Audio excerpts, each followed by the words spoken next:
I'm Dean Walker, and welcome to the Poetry of Predicament podcast, a podcast for people brave enough to face humanity's challenges and problems, and most importantly, our numerous predicaments.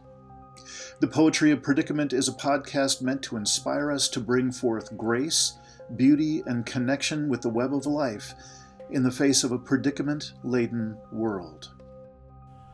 What if you could have a conversation with a couple of full-blown doomers, out of which you came just a little bit more inspired, a little bit more connected, and a little bit more appreciative of them sharing their wonderful gifts of both writing and facilitation of transformative events for the collapse-aware community? That's who we're talking to today in Christian Tröndle and Dani Mosimann. Please welcome them to the Poetry of Predicament. All right, welcome everybody to another episode of the Poetry of Predicament podcast. And I am your ever-present host, Dean Walker. And gosh, we're getting late in 2021. Time is moving so quickly. There seems to be such an acceleration and intensification going on in the world. That's my experience anyway. And I am so thrilled to be hosting this particular show in that, it's just rare that I get to speak with folks that there's quite a bit of overlap in their experience of this collapse-aware conversation and this almost non-existent collapse-aware community around the world, and what's really going on, and what, when asked, they seem to be expressing things very similar to the elements that I consider significant. And so got a couple people who fit that bill today. One is Chris Tröndle. Tröndle, yes. Tröndle. Hi. Thank you, Chris, for your patience with my making mincemeat of your name. No problem. And Dani Mosimann. Yeah, Mosimann, yeah. Mosimann. And both of you are engaged in something that is just a really cool first layer of website that I'm seeing that you put together. So that's really great. And it's called Camp Collapse. And I'd like to get there in just a little while. I'd like to start with Chris speaking a bit about what's really an extraordinary piece of writing. You did this for your thesis for a master's program in school. You've just completed it a short while ago, and I'm looking at it right now. The End of the World as We Know It: Hope, Despair, and Action Among Deep Adapters, which of course is pointing toward deep adaptation, the program that was and number of different facets of Jem Bendel's original paper. A lot of things have come out of that paper. And so I know that you're pointing toward that, and I will be putting a link to Chris's paper in the show notes. It's extraordinary and really worth reading. There is there is so much if you're already in the collapse-aware community, which virtually everyone who's watching this podcast is, there's not a lot that's new.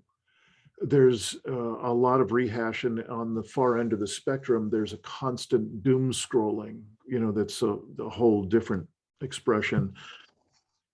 And what I really enjoyed about your paper, Chris, is that you've really taken the time to both walk through your experience of a number of the elements that are fairly well known, but you're putting them together in a way it's refreshing to me. It's a relatively new take on some of the combinations that I think many of the listeners here would know about. The work of Joanna Macy, the work of, she and Chris Johnstone and a number of your quotes and Paul Chafurka's scale, I've certainly spent plenty of time in various episodes of this podcast talking about that. But there's a way that you've woven in people's experience as part of the project that became your paper that I'd really love to ask you about. And you've just done a conversation with Dorian Cave in the deep adaptation world about the paper and your experience of it and so on. And Dani, you were also part of that conversation from the camp collapse point of view and engagement with that. So I'd really like to open it up first to you, Chris, to just, if you wouldn't mind expressing a little bit of the context and history, your own brief history that got you to being inspired enough to do the effort that you put into that whole master's program. And also, I would really very much appreciate it if you would just share with us anything you perhaps were surprised by or inspired by or changed by as you did the interviews, as you did the research that you did.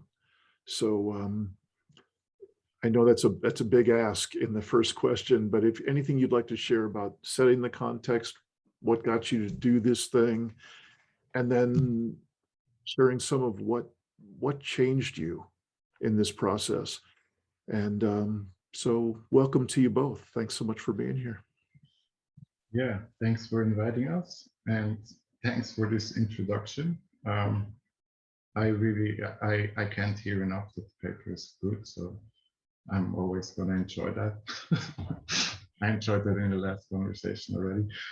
And yes, indeed, you are asking a very big question as first question. So I need to think where to start with this, because if that is also something I have noticed. We always go way back when we talk about that. But I would say I've been aware with, again, the ladder of awareness. I've been aware with problems of capitalism more or less since I started working myself, and actually kind of saw, not that I understood that much about it then, but kind of saw how that all works, and kind of questioning my whole role in that, and what's being there and working for these like rich people, basically, what good that does for me and for other people. From that on, I at some point decided to quit this office job I had and go to university. And that was just something that I did where I thought like, okay, I just need to do something that I'm gonna enjoy. Like, I'm not even thinking about what job that will give me or anything, just something that I enjoy. So that ended up being popular culture and film studies. And that got me into ethnographic film because I always liked film, and got me working on a couple of projects. I also spent 4 weeks on a farm in Northern California for my bachelor project, which has become this website about this farm. Yeah, and that basically doing this kind of led me to then do this master's in visual and media anthropology. And people are probably not aware what visual and media anthropology is, but it is anthropology with relying on visual means and with maybe also studying films or whatever, or producing films. And so, of course, it was also my aim actually originally to make a film in this program. Like, I was really looking forward to that. And then when I started, like when I needed to decide for a thesis project, basically, I started working on bisexuality first. got into meetings and so on, and just kind of got. It was slow, and it didn't really go anywhere. Not necessarily anywhere, but it was very slow. And at the same time, through learning in anthropology more and more about the climate situation as well, and obviously also at a time when Extinction Rebellion was new and so on, that just really impacted me in a way that I felt like I'm not really sure whether that makes sense right now to work on this topic, because there's actually way more important things happening in a way. And then there was also one 3-day workshop that we had, where basically our lecturer said, well, I want to convince all of you that you change your topics to something climate related. And he succeeded with me, at least, and maybe 1 or 2 other people. And that's how I got into Extinction Rebellion, changing the topic, because I didn't know really where to go. I was thinking, okay, I had sleepless nights, and I was feeling really depressed over a while now because of how anxious I was about the climate. I was thinking, I want to do something with feelings and climate, but I didn't really have an idea of what exactly that would be.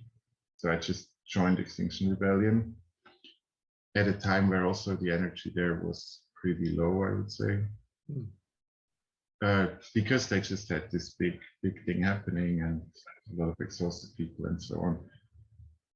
But that is where I then came into contact with the deep adaptation paper and read the deep adaptation paper. Also tried to find some people within Extinction Rebellion that are a bit more interested in that than maybe most. That was difficult. But I was then kind of focusing on this deep adaptation thing and how I came. So I went to a workshop called Post-Climate Futures that was held by Camp Collapse. It was their first ever workshop, basically. And from there on, I was in there, and the Extinction Rebellion commitment very quickly faded, but Camp Collapse got more important. And yeah, why also this whole long story, I feel like it's, in a way, I also write this in my paper, I think. I just feel like I ended up where I needed to be, and a lot of the things in my life that kind of led me to this point, wherever this is going from now, that's another other story. But I feel like, yeah, I didn't really have a plan for most of it, but somehow I still feel like I ended up in the right place. So that was how I came to deep adaptation. Now I talked for so long that I forgot the rest of the question, which was more about the thesis. It's probably a perfect place for a segue to speak about, you know, what impressed me was that you feathered together really well a kind of a new way of combining some known resources that people often in the collapse-aware community call on, and you made a point of interviewing a number of people who are in the collapse-aware community about, so how's it been to make this transition? What was your experience? And there was something very alive and very grounded to me in that I really appreciated. And you know, specifically, I'm happy if either or both of you want to speak about that, you know, reflect on any particular person's sharing that was inspiring to you at any point or whatever, that's great. I'm even more interested in how has, and this is for you also, Dani, you know, even though it's not your paper, your master's thesis, you know, what all the steps that you've both been through qualify you for a similar interview that Chris did with his participants, the people who spoke with him. How has this process changed you? How are you different now? And so whatever you're inspired to share out of that question, I'd appreciate hearing. yeah, I think there's a lot of things, and it's hard to. Well, I would just say being with like-minded people, and where you have this, well, this understanding. I think that, as I say, community is so important to me, and I feel like this. One thing that changed is like through being in community with people who see the world very similarly. It's like it's a sense of belonging that I feel like before wasn't really there. And sometimes, you know, like feeling the whole world is insane and everyone is crazy, and politicians are the craziest of them all, right? And the corporations are, yeah.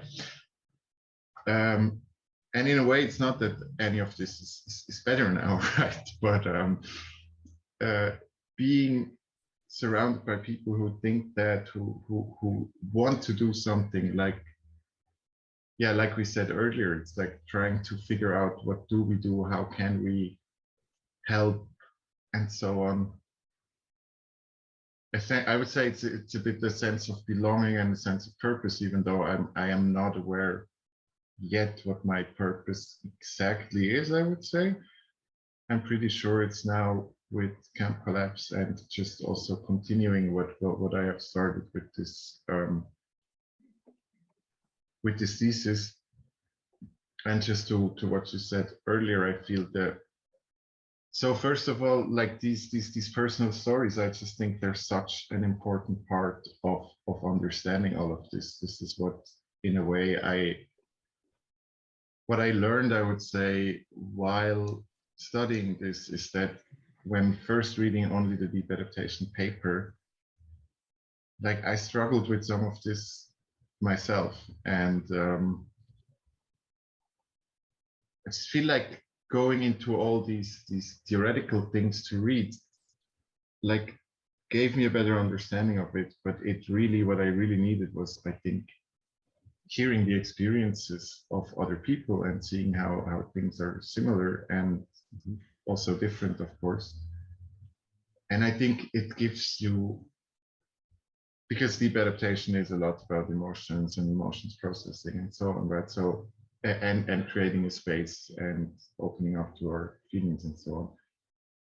So in a way, that's also something that I kind of wanted to do with thesis, is like, even though you don't even know how these people look that you're reading about, I was hoping to create closeness in some way.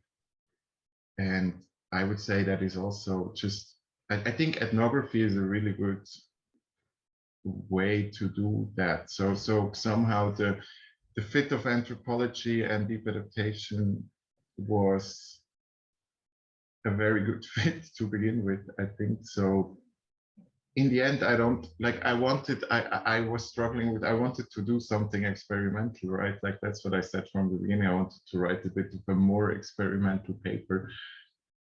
And in the end, I don't think I was all that experimental. I think it is still very much in this like genre of ethnographic writing, but I was able to put some spins on it with like the stories from, I would say mostly with all the things that were not written by me. I think that's really what made the difference, is to just also give the space to other people and other stories. And yeah, I don't know. I hope you had the feeling of reading it. I hope I awoke these feelings in you when reading it, but now you can tell me whether that was the case or not. Yeah, well, in my view, you were absolutely successful. There's a global dissociation that seems to be our major coping strategy as a global culture, is to dissociate from, to disconnect from, you know, in the kind of jargon that I use in my own work, is we've disconnected from deeper self, from other people, from the earth, and from soul. You know, and that really boils down to, we've disconnected from all the primary sources of meaning and relationship in human life. So it's not too surprising that we would have as much anxiety and depression and polarization. And, we're close to a civil war here in the USA, and so on and so on. So there's a way in which you, by including those interviews and those personal stories and those, it's just the little moments that they shared and you wrote in, we become human with each other again at the most difficult point in human history. There are times, even though I'm in this work every day, there are times when it becomes just another thing. So I look forward to the moments when I can pause, like I'm intentionally slowing down my own speaking with you right now in the name of deepening my breath, because I haven't taken a deep breath probably since we began this interview. I'm just noticing, and I'm cueing myself to being more connected with you and more connected with my own deeper self. And I think there were pieces of that in writing form that you were doing, inviting us to deepen our sense of connection. So what I'd like to do actually now is to stop ignoring you, Dani. Hi. No, not at all. Because what I do want to say about Chris's paper, though, I think along the lines of what you're just saying, I think what I really appreciate about it is the way he threads all of these different interviews and stories, my own included, together, but also alongside with different concepts and theories and everything.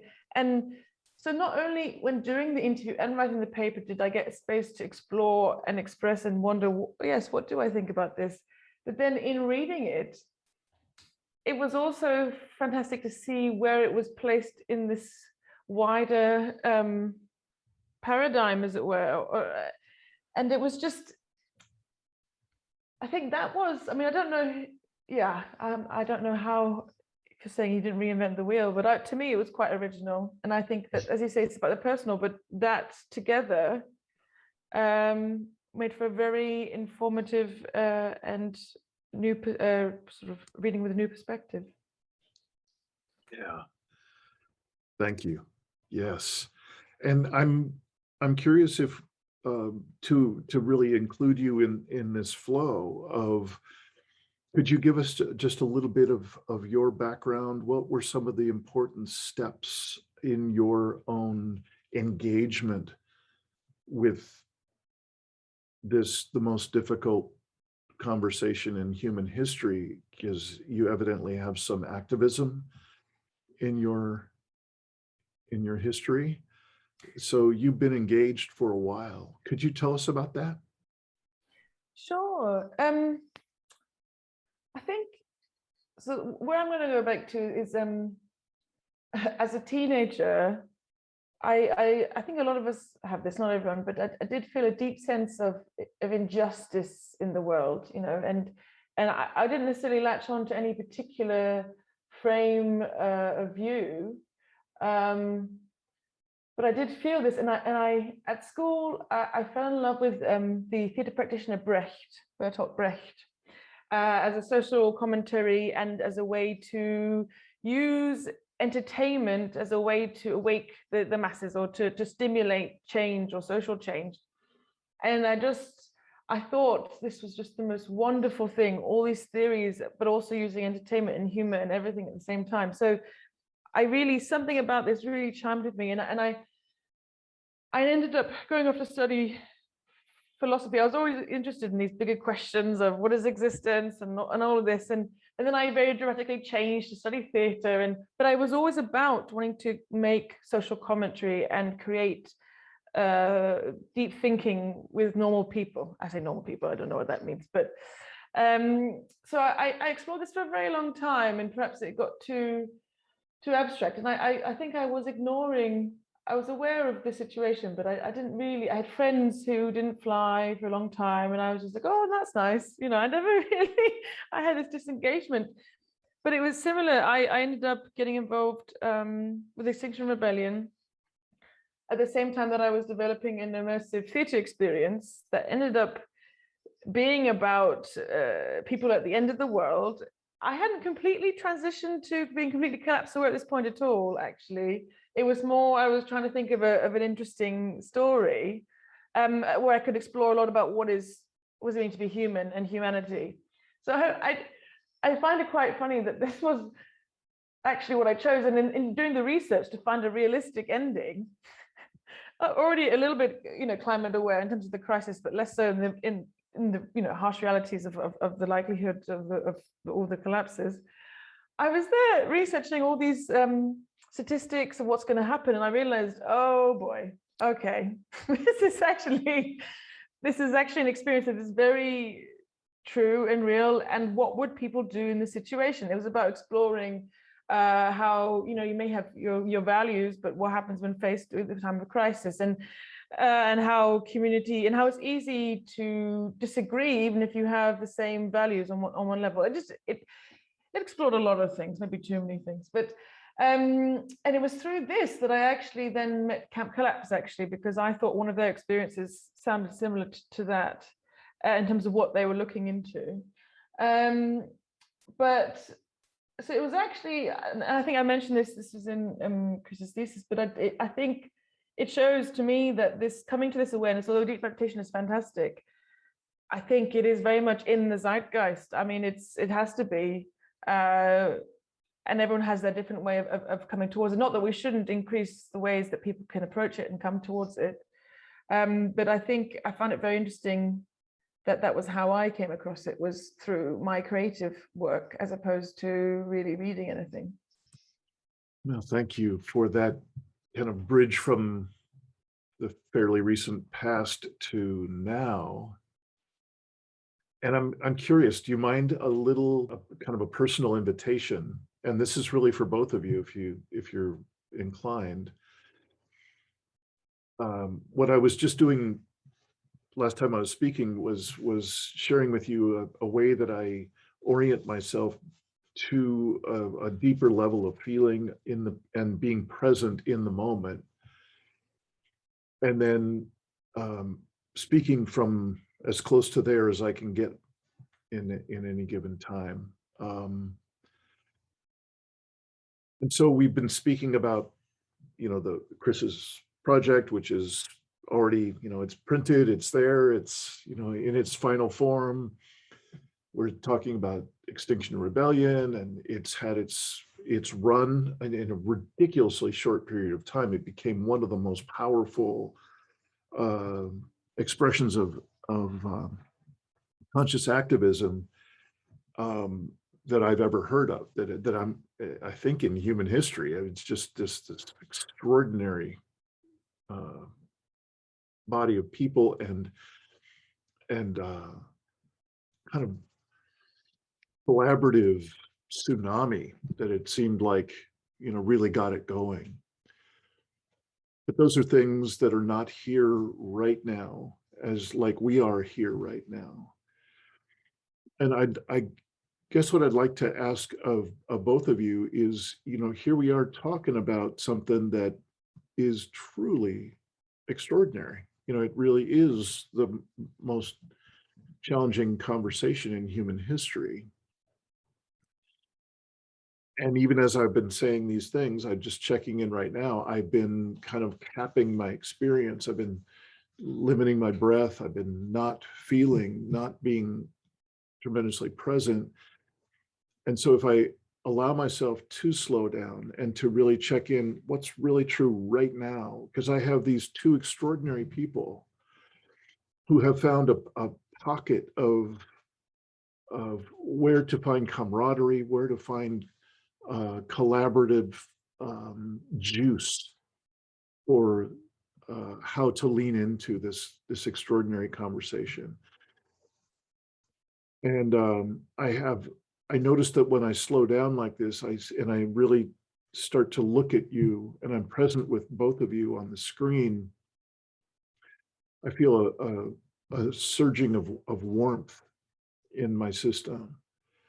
And I notice a relaxing of my torso, And I can also, it doesn't take much to cue me to feel a sense of pressure of tears behind my eyes. And with it, there's this appreciation is the word that keeps coming up. There's something very alive about the pieces you've been sharing. Chris's paper and engagement with XR, or with deep adaptation for that matter, with camp collapse. I'm wondering if you could just touch into that kind of immediacy, like what's really in your system as you allow yourself to soften, to become more present to what really is present right in this moment. Is there anything that you would share about what is motivating you now? What matters most to you now from each of your, separate responses? What's present for you literally right now? And then also in a broader sense, what's most important to you now? I think that's enough. I'm tending to stack up too many questions for y'all. So could we, if either of you would be willing to respond, I'd appreciate it. No pressure. If you would certainly have the room to pass if you'd like. You look like you want to go first then.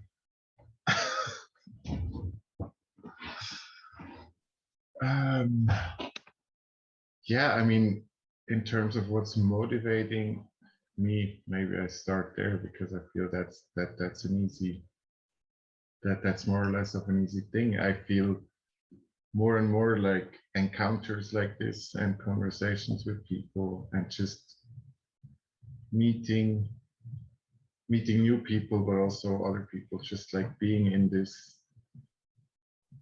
I would say just connection is really, I would say, what is motivating me. And then seeing that what we are doing has an effect on people, even though we don't see all of these effects, of course, and we never know how much of an effect we actually have, depending on what you're doing.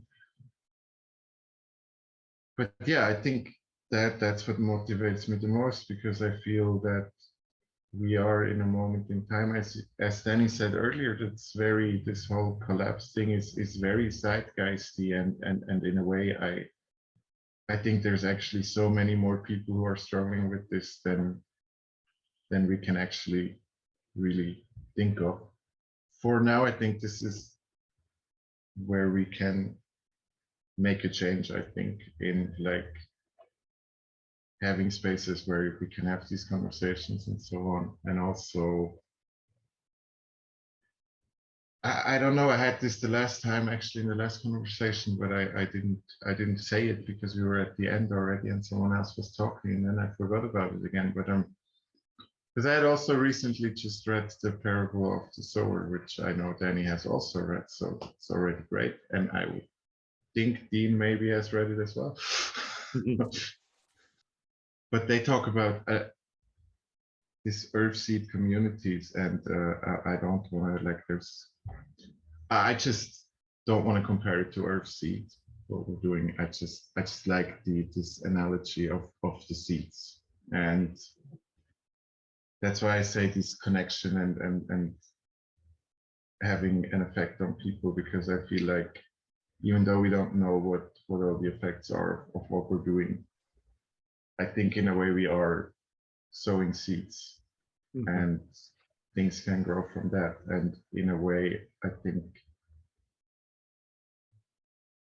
yeah, collapse. I don't want to say collapse is coming, because I think collapse is happening already. It's just we are right now at,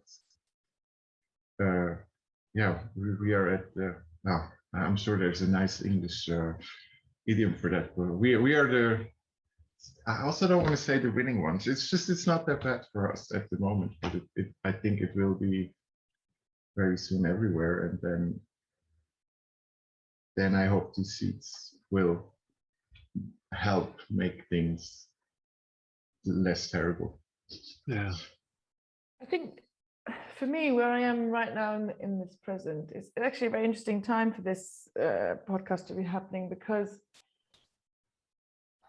I've always said, even though I've done a lot of creative work engaging people in their emotions, and even though I'm very into the topic, I've actually been having a lot of a block engaging in my emotions for the future. Even though I think I'm an emotionally intelligent person, I think I have emotions. But there's something, I don't know, my approach to it seems to be, I don't know if I still see it as like this creative endeavor, but something has changed in the last few days, actually. And maybe it's because of being in a more emotionally vulnerable place in general from my life, and then reading certain articles, but I actually found myself more open to these feelings. And as I said, so what's driving me right now is I had this feeling of like, okay, well, what can I do? You know, there's this idea, okay, of, yes, I think future visioning is important a little bit. Where do I want to be, you know, later on? But we don't know what would happen. So there's also, I'm not a super practical person, not that I can't improve those skills, of course, and I will look to. And I am interested to do that. But also, I think, okay, well, what can I offer? What I can offer is using my experience and my skills and my passion to get people to think about their futures or to engage in that. So it's almost as if, okay, well, I'm not saying that I shouldn't think about my future as well and where I want to go. And then, okay, well, how do I get there? Should follow my own advice. But in terms of in the present, I know where we are right now. I'm not in Berlin at this moment, but in general, this year I'm in Berlin. What can I do there and then in that present? As opposed to, yeah, okay, eventually perhaps I want to end up living in a community and perhaps become more resilient. Yes, but this motivation where I'm at the moment is more rewarding in a way. Maybe it partly selfishly, because also it ties in with my passions, but it also feels something that I can do well. And I think that's also this release maybe of thinking about further in the future and thinking more about, well, what can I do right now is interesting.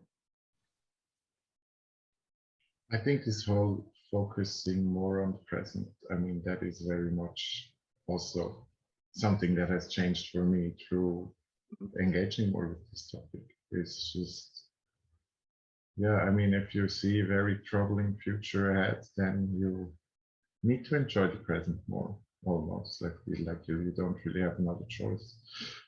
And that's a very good thing. I think that's one of the positive changes. Like, I feel,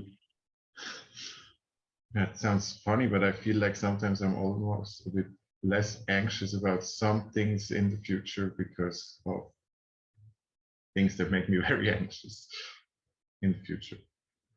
I really appreciate both of you kind of dipping your toe in the water of this question and of your responses of like, what's really there for you now? What are you feeling? What are you sensing? What matters most to you? And I agree. It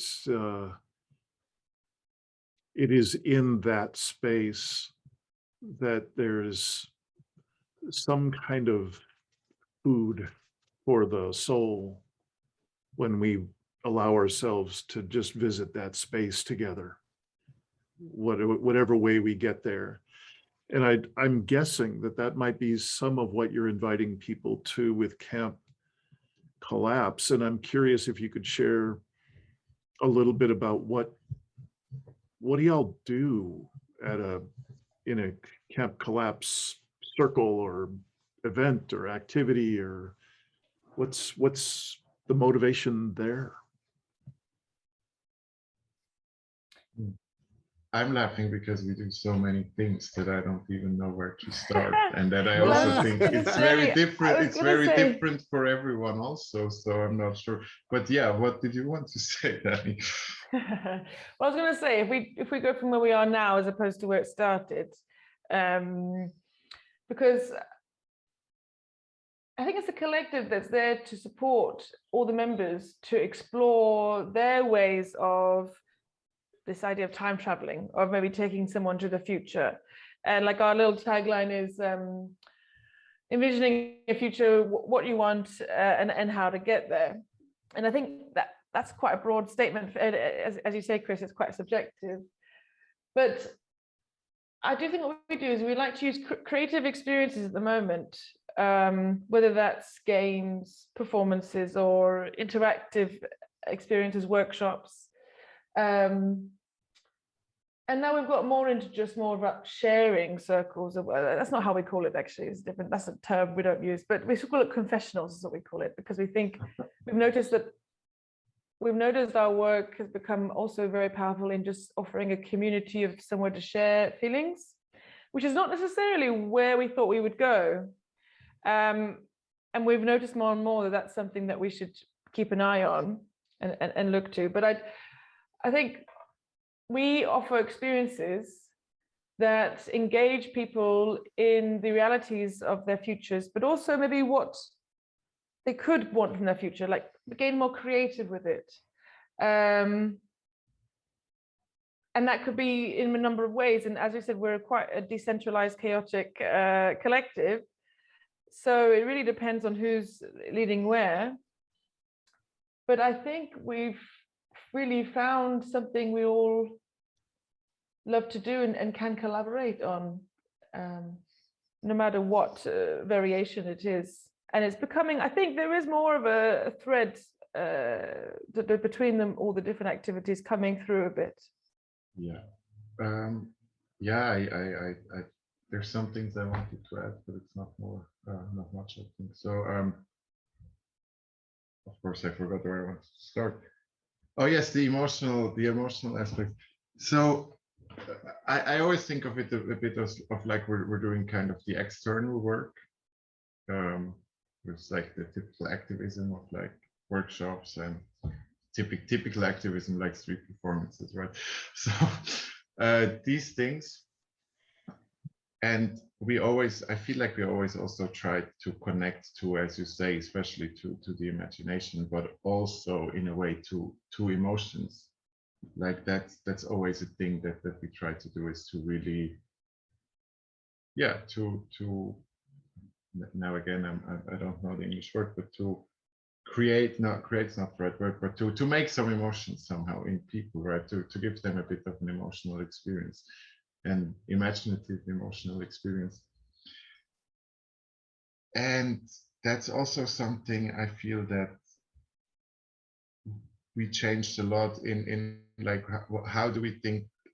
So let's say at first we just dropped this on people. In the first workshop we kind of dropped this collapse awareness stuff on people without really thinking.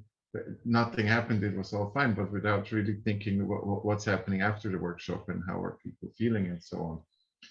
And so through thinking about these things a lot more with what I say is maybe more for external people, and of course through engaging with patient collapsology and so on, I feel that just kind of happened that became more important. And that's what Dani said, these camp collapse confessionals, they were part of a bigger movie project. And that's also kind of how we work, is if someone has an idea and it's like, look, I want to do this, then it's like, I want to do this, who's on board? And then we just kind of make it happen together. And yeah, collaboration is very important, and we are very decentralized and chaotic, but it's nice. And that's also one of the things why I wanted to write a more collaborative paper, of course, because I feel it also needed to reflect this camp collapse ethos, so to speak. Yeah. I think it's about connecting to the personal, I think, because anything that could possibly be transformative to someone, I think needs to connect with them on some form. So it can't just be something too analytical, too intellectual. Here are the facts, there you go. Maybe some people are stimulated by facts, and that's great, and they are important. They're definitely important to have that. I think it's also important to have an interaction with people in whatever form we're doing, whatever format, interaction, them having some sort of agency and interaction I think, is to then engage personally or on a personal level with the themes or the content, to then also be encouraged with maybe asking questions to go beyond and think things they haven't thought before. You're more likely to possibly access somewhere that other people haven't. Maybe, I don't know, I don't want to suggest that we do anything actually too special, but I really do believe experiences can provoke deep thought in people that makes them go home and think about it for ages. And whether or not how this translates to action is another story, but I'm very interested in how you can really stimulate these deep thoughts in people that they haven't thought about before. Beautiful. So it sounds like when things are going well in any of these workshops, you've got as many people as possible engaging in a way that they're open to what's emerging for them personally and also for the group in a way that could be surprising, could be something they haven't thought before, or new combinations or new ways of relating that can just show up in that space. Absolutely. Yeah, great. I'm curious if either of you, either in your own inner work or in the Camp Collapse work, are there times when you'll put together a Camp Collapse, a workshop that will have a theme? And one theme that shows up in a number of my workshops is grief, for instance. That there seems to be speaking for the USA, we have we're literally crippled when it comes to grief. We just don't know how to do it here. We override for the most part and don't do it well. And when people do grief, they tend to do it alone and in a way that is not particularly healthy. Now, that's not everybody, but it's a lot of Americans are that way. So there's a lot of room for coming up with far more enlivening and wholesome ways to include grief as just a natural part of healthy human relating. I'm curious if y'all ever bring a theme like that to a workshop and it has that flavor or that focus, or is it more a spontaneous kind of what is emerging in the moment in the workshops instead? So a conscious theme that we might bring. Or, right. Yeah. I don't think so, but I'm not sure. Maybe we have done that at some. Well, it depends if we're saying just our workshops, or I mean, I think definitely we do. I think when it comes to more of the workshops, it's been more about connecting to emotions as a theme. I think, with the 12, we've been using the 12 characters from 12 Characters on the Road and Dark Mountain a bit in our own way. And with this, I think we know the theme is about encouraging people to connect to their feelings a bit more. And then I think with more of our creative experiences, like the games and performances, these themes are slightly different, I think, because it's more about asking questions, I think. And our one performance that's so far been the most successful in terms of repeatability, not in terms of necessarily if it has the most impact, has been all about stories from the future, and it's been about asking these questions about future headlines. Could this happen in your universe, and so on. So it's a bit more, it's about, I don't want to call it entry level, but it is more about these normal questions of like, could you envision this happening here, and could this happen there? So that's more there, but I think you're right, and I think I'd like to spend more time thinking about the themes, because I know a recent friend of mine encouraged me to spend time thinking about my own work as if I was doing a master's on my own work in terms of what are your themes and what are your processes, because I think sometimes you get too locked into delivering and the opportunities that you are too often just producing, and maybe not always. I mean, we do reflect and we do debriefs, but you know, I think we need is I would like personally to spend more time self-reflecting. Okay, well, what is this really about, and what keeps coming up? And so I'd like to do that more. Yeah, it's something we can do. It's not a bad idea at all. Did we have for the second Camp Collapse Confessionals, didn't we have a theme there? Or oh no, that was also the 12 characters, I think, right? There was also some of these monologues that we read. Yeah. So feelings were the theme in a way. Just all different kinds and not one specific. Yeah. So, but yeah. Both of you have mentioned the 12 characters. Would you say what that is? So for anyone who's listening could know about that? So I forgot who the author is, but it's called 12 Characters in Search of an Apocalypse. Do you know who the author is then? Well, it isn't developed by, Dark Mountain. Yeah. Do that, right? But it's exactly. Written by... It was a text in Dark Mountain that had these 12 monologues from different people who... Andrew Boyd, exactly. Who show different perspective on the climate crisis. So basically from preppers to like, oh, I'm just gonna party, fuck it all, we're doing it anyways, to parents and so on. And they made like a roadshow out of this, which they took it on the road and read it in groups of people. And I'm not quite sure how they did that actually, because I only read it once, and then we kind of have now our own adaptation of that with also texts that fit Berlin a bit better, or that are specifically written for this place here, because the text is American, so there's some things do not fit very well with German here. Right. And basically we read these monologues together in a group, and then talk about how do we feel about that, how can we relate to that or not. And nice. Yeah. Anything I appreciate it. To add, Dani? No, I think you said it very well. And yeah, I think the way they did it, when I've only read about it, not experienced it, I think that their ones have been longer sessions, that they then have these very sensitive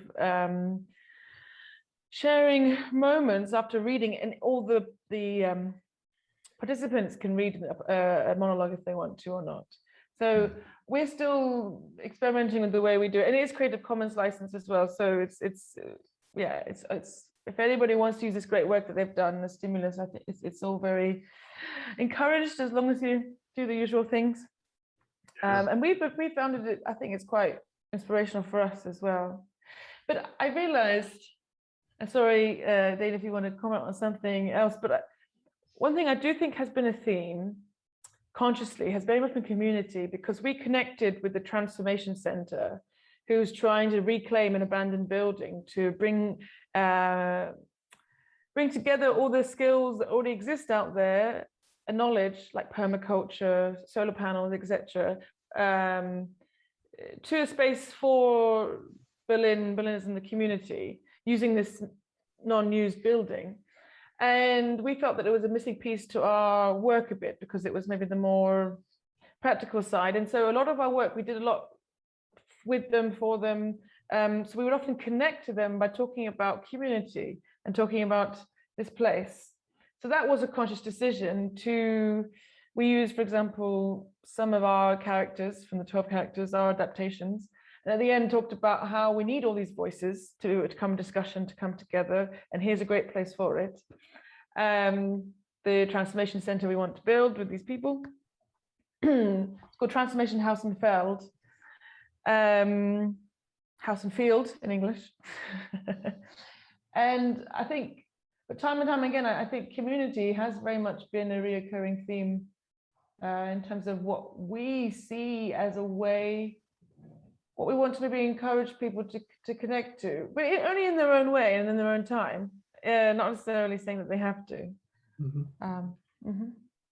Well, I'm feeling the envelope of our time together is coming to a close, and I've just really appreciated your patience with my sometimes too much in any given question, or perhaps unusually oriented questions. And I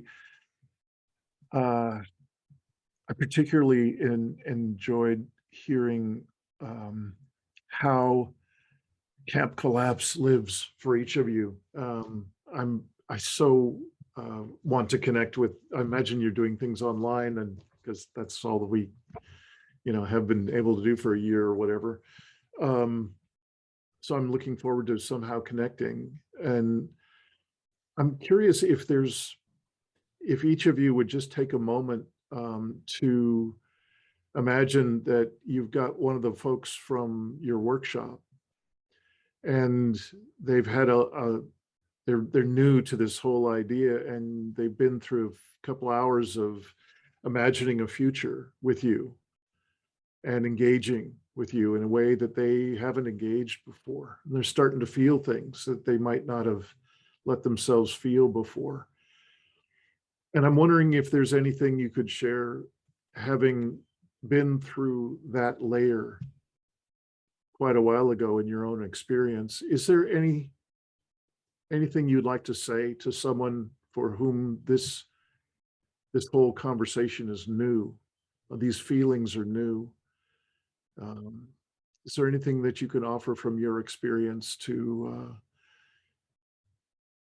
I don't know if I'm even saying to ease their transition or their experience, perhaps just to offer something that means something to you in chance that it might mean something to them? I think I would say, and I recently was seeing some old friends this weekend, and I wanted to bring up this topic, and I even I was cautious. It was, it's something we have to face, but I feel, having faced it, not that work is over, but I do feel more empowered and doing what I can to move forward And I encourage everyone to rather get stuck in that place of anxiety, although that's also perfectly fine. I very understand why that would happen. Being able to move beyond it. And of course, I think we can dip back and forth all the time. This is very normal. But I really feel, I almost feel more empowered than ever, and elated, not elated, that's the wrong word, but there's something, I feel energized and active and ready to move and adjust. It's a really actually incredibly amazing feeling. It's like reclaiming yourself. It's some sort of reclaiming. And to be able to find what that does that for you, I think is very important, because it'll be different things. And I spoke to a friend who has a baby, an 8-month-old. And I hadn't seen them in years, so I was a bit cautious about how. And she mentioned being unsure about what world she'd brought him into, and I obviously didn't want to dance around things, but I did say, well, no matter what the adversity is going to be, you can still create moments of love in your family and in your community, and doesn't mean you're not going to have something worth living in a way. Despite all the chaos and everything that's happening, and yes, the inevitability of lots of awful things, there is still something that's going to be wonderful in this place between us. I would right after a workshop, I just want to say that also before going into a bit of a different answer. But so right after a Camp Collapse workshop, it would just be the case that we would be hanging out there for another 2 hours at least, and continue the conversation going with whoever wants that, which surprisingly mostly is the people who still have time to continue to, like, whoever still has the time, I would say mostly would actually stay and continue the conversation. And that brings us back to this community thing again. And I think that is really what I would say to people who are new to this. It's like, you are not alone in this. And I think that's the most important thing in this moment. And it's saying also what Dani said, yes, of course, you're gonna feel anxious and depressed, but that is normal. This is like, if you look at the world and you never feel depressed, you must be some sort of sociopath anyways, right? So that is normal, and learn to live with these things as well. And I think I would also suggest to do something, it's just what I know, but let's say in the vein of like the work that we connect, a workshop like that, or just something to really also kind of learn how to open up to your emotions, because I don't necessarily, I think there's a lot of blockage there as well. And I noticed that in myself, or noticed, I feel like this is getting better and better. And I think that's also something we need to be aware of, is that many of us were also kind of trained to just not let certain emotions surface or even talk about, and so on. So I would say that open up to your emotions and find community, and also know that it's fine to be anxious and depressed. Chris Tröndle. Oh, that was really good. Oh, thank you. And Dani Mosimann.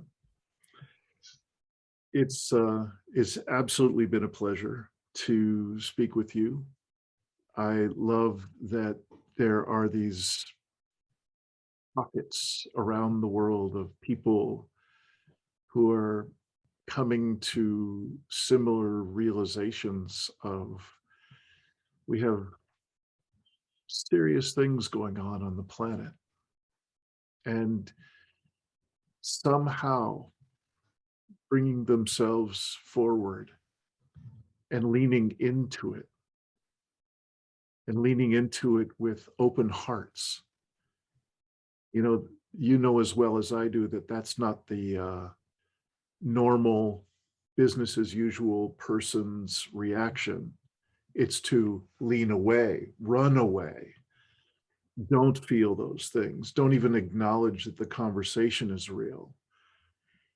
So here we find ourselves a little pocket of ourselves in this conversation, in which each of us in our own way is sharing how we're leaning into this present and leaning into a shared future that promises to be challenging, promises to be full of predicament.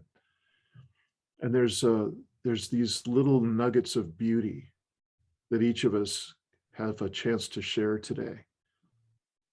I was particularly struck, Dani, with what you last shared, when you were offering your offering to these imaginary listeners, and that there is this possibility we can find beauty no matter what we're leaning into, no matter what that future actually turns out to be. There's kind of an artfulness in that. I feel like I've been exposed to both of your art for a few moments, and it's been precious. It's been very human and grounded, and almost no hopium at all, and, and yet a soft, warm light that seems out ahead that we can all lean toward. So thank you both for taking this time. I really appreciate it.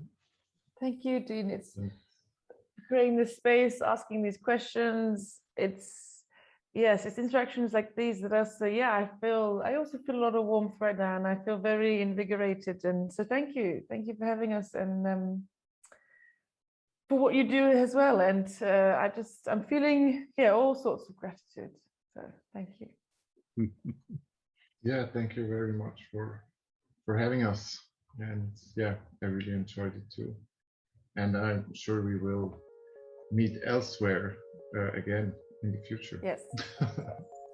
I think that is so. Thanks for watching another episode of the Poetry of Predicament podcast, produced by Dean Walker and the Living Resilience Alliance, www.livingresilience.net. Music today from Michael Hedges, as always, and also Port Blue Into the Sea. Also available on our website, www.livingresilience.net, is a wide array of articles, online learning series, arranging group and individual resilience coaching, and sign up for our every other Tuesday free support group that we call Safe Circle Calls.